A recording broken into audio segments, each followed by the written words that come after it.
Американскиот државен секретар Рекс Тилерсон верува дека не би требало да ескалира дипломатската кавга меѓу Русија и Соединетите држави.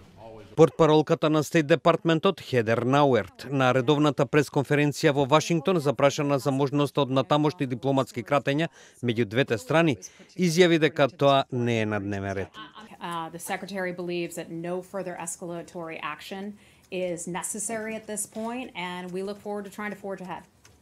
Таа додаде дека секретарот Тилерсон се надева од и двете земји можат да почнат да работат на подобрување на односите. We want to improve relations.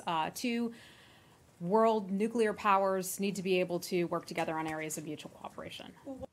Науерт притоа забележа дека амбасадорот Џозеф Јун, инаку американски специјален пратеник за Северна Кореја, бил во Москва во вторникот на разговори со руски представници за напорите за стопирање на нуклеарната и ракетната програма на режимот во Пјонгјанг.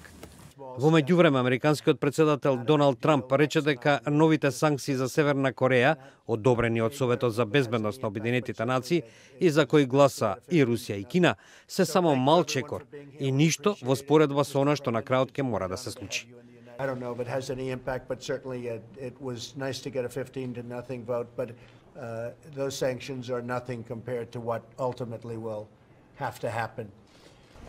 Деновиве пак шефот на руската дипломатија Сергеј Лавров изјави дека бил постигнат напредок во врска со формирањето зона на деескалација во југозападна Сирија. Договорот за ова, како и за прекин на огнот во 6-годишната војна во Сирија, беше постигнат меѓу Русија, Соединетите држави и Јордан. И мы высказались в пользу того, чтобы решать вопросы ее максимально эффективного функционирования в трехстороннем формате и договорились о предстоящих контактах на этот счет. Следната рунда на преговори за сирискиот конфликт е закажана за 14 и 15 септември во Астана, Казахстан.